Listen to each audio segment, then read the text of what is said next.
नारायण नारायण।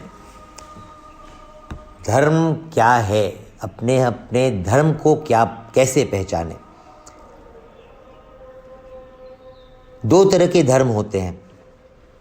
एक धर्म जो सब पर लागू होता है, जिसको हम मनुष्य धर्म कह सकते हैं। तो मनुष्य धर्म में जो अपने 16वें अध्याय के पहले 3 श्लोक हैं, जिसको हम दैवी संपत्ति कहते हैं, वो सब पर लागू होता है समान रूप से।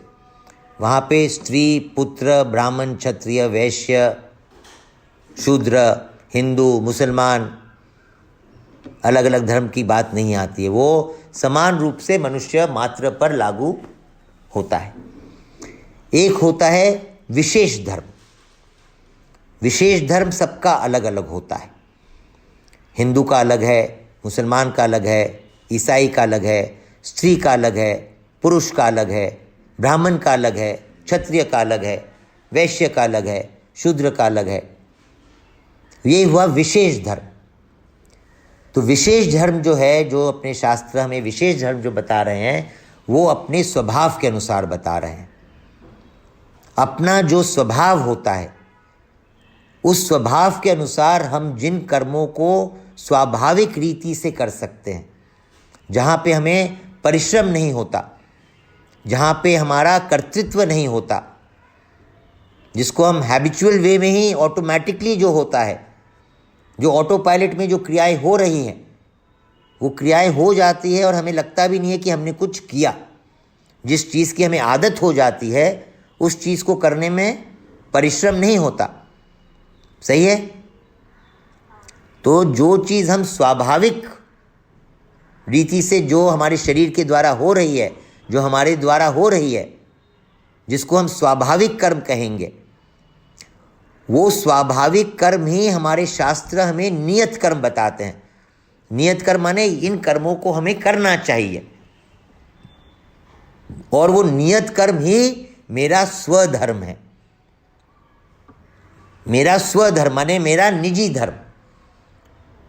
तो अब निजी धर्म या जो स्वधर्म है, स्वधर्म की कैटेगरीज हो जाती है। ब्राह्मण कैटेगरी का एक स्वभाव है, क्षत्रिय कैटेगरी का एक स्वभाव है, वैश्य कैटेगरी का एक स्वभाव है, हिंदू का एक स्वभाव है, मुसलमान का एक स्वभाव है। तो उन स्वभावों के अनुसार भगवान समय समय पर अवतार लेकर संतों को प्रेरित करके मनुष्य को वो अधिकार देकर अलग अलग धर्मों की स्थापना करते हैं। अलग अलग धर्मों की स्थापना करते हैं। ठीक है? तो आपका जो प्रश्न था कि धर्म क्या है, मेरा धर्म क्या है, कैसे पहचाने। मेरा धर्म क्या है, कैसे पहचाने। धर्म और अपना कर्तव्य एक ही है। हमारा कर्तव्य यह है कि हम अपने धर्म का पालन करें। धर्म का पालन मतलब जो शास्त्र हमें हमारे कर्म बता रहे हैं, जो हमारे लिए नियत कर्म है। और नियत कर्म वही है, शास्त्र में वही कर्म करने की आज्ञा दे रहा है जो मेरे लिए स्वाभाविक है। क्योंकि मैं जो अपने स्वभाव के अनुसार कर्म करूँगा, वहाँ पे परिश्रम नहीं होगा। परिश्रम नहीं होने के कारण मेरा कर्तृत्व नहीं होगा। कर्तृत्व नहीं होने के कारण मैं बंधूंगा नहीं। मैं अपने बंधन से मुक्त हो जाऊंगा, जो कि मनुष्य जीवन का उद्देश्य है, जो कि भगवान का उद्देश्य है, जो कि हमारे शास्त्रों का उद्देश्य है, जो कि हमारे संतों का उद्देश्य है। ठीक है? तो प्रश्न है कि हम अपने धर्म को कैसे पहचानें। शास्त्र की आज्ञा, शास्त्र जो हमें करने को कह रहा है वही हमारा धर्म है। संत हमें जो करने को कह रहे हैं वही हमारा धर्म है। जो हम नेचुरली कर सकते हैं, जिसको हम कहते हैं अपना इनहेरेंट नेचर। यहाँ पे मैं एक चीज़ बोलना चाहूँगी। बोलो। यहाँ विदु बहुत सिंपल है कि भगवान ने हम सबको अलग अलग बनाया है। ठीक है? अब जैसे आपका जो नेचर है, आपको कोई चीज़ ठीक लगेगा करना और कोई चीज़ ठीक नहीं लगेगा। तो जो आपका वैल्यू सिस्टम बोलता है कि ये ठीक नहीं है, वो आप नहीं करेंगे। You will not give it up for anything in the world, right? that is your dharma, but not necessarily it will be my dharma. If you are believing in love, you are loving people. If you're believing in honesty, you will not like कि कोई झूठ बोले, तो आप उसको बर्दाश्त नहीं करेंगे. पर वही एक टेररिस्ट है जो वो किसी को भी लव नहीं करता है, वो सबको मार रहा है, वो उसका धर्म है. वो जब तक रियलाइज नहीं करेगा खुद में कि I have to bring love in my life, he will keep killing people.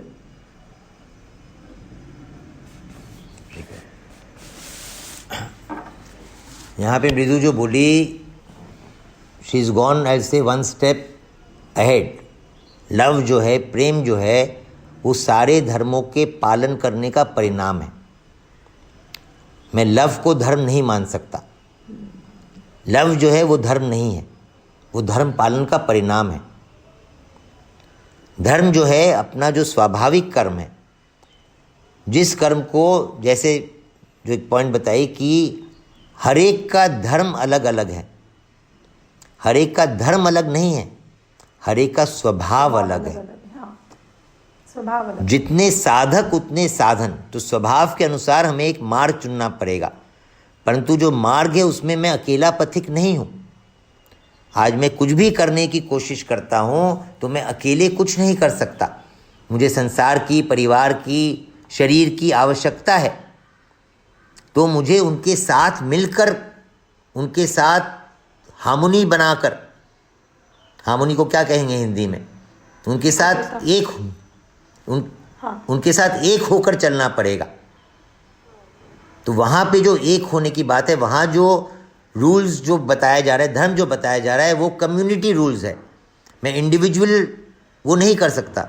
मुझे वहाँ पे कम्युनिटी के लिए जो रूल प्रिस्क्राइब किया हुआ है उसको फॉलो करना पड़ेगा.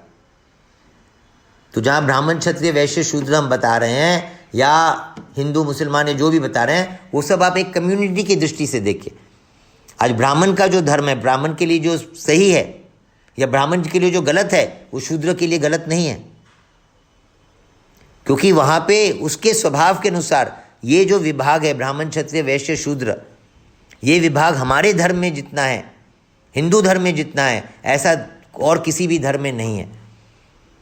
क्योंकि हिंदू धर्म जितनी गहराई में गया है, उतनी गहराई में और कोई भी धर्म नहीं गया है.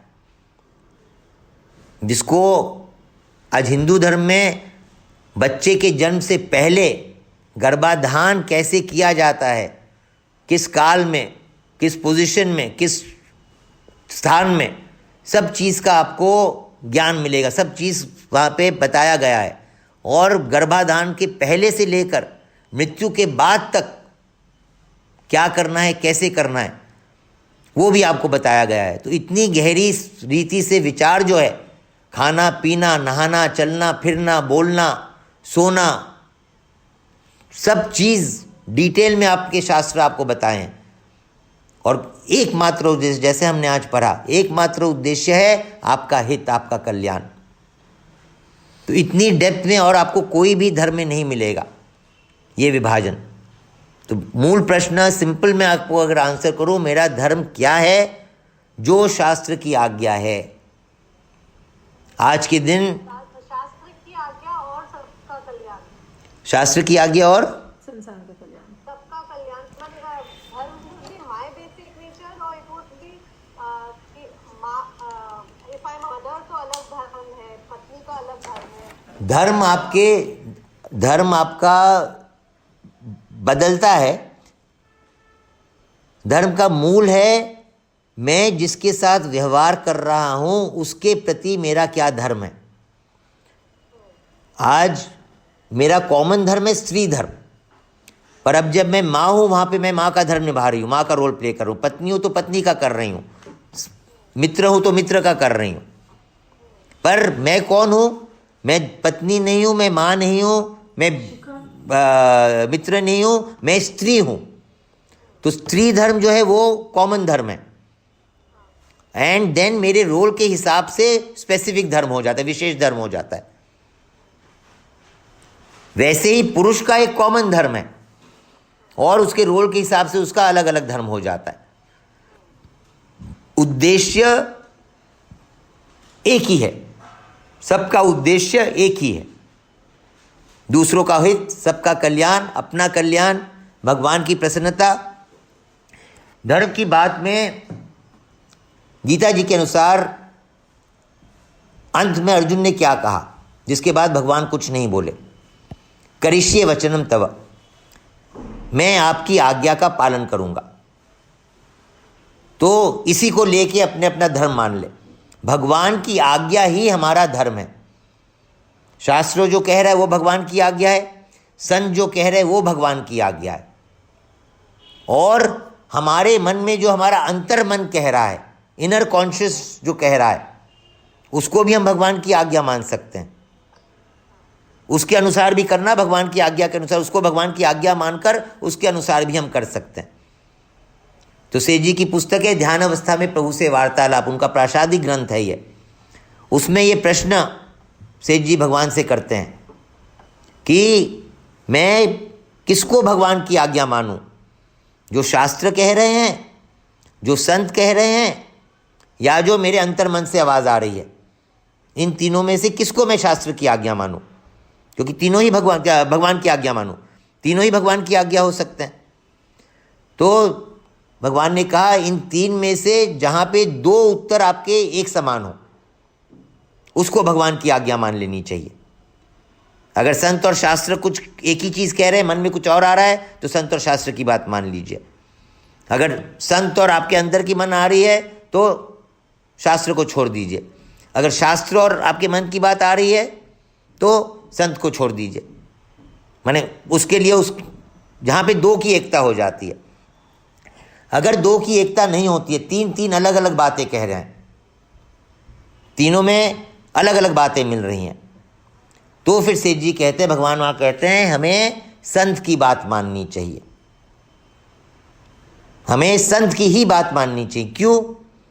जब तक हमारा स्वभाव शुद्ध नहीं है, जब तक हमारी बुद्धि उतनी तीक्ष्ण नहीं है, स्वभाव जब तक शुद्ध नहीं है, हमारे अंदर से गलत प्रेरणा भी आ सकती है। जब तक बुद्धि उतनी तीक्ष्ण नहीं है, हम शास्त्रों के तत्व को समझ नहीं पाएंगे, हम उसका उल्टा मतलब निकाल लेंगे।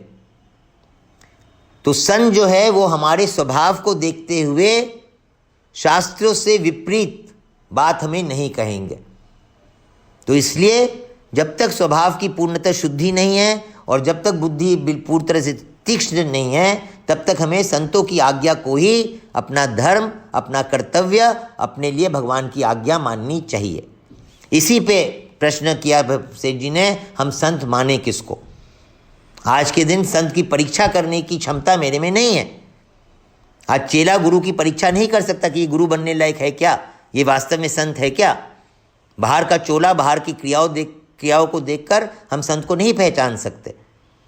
तो इसमें भगवान कहते हैं आपकी दृष्टि में जो आपको संत लगे, जो आपको श्रेष्ठ लगे, उसको आप संत मान लीजिए, उसकी आज्ञा का पालन कीजिए संत मान के।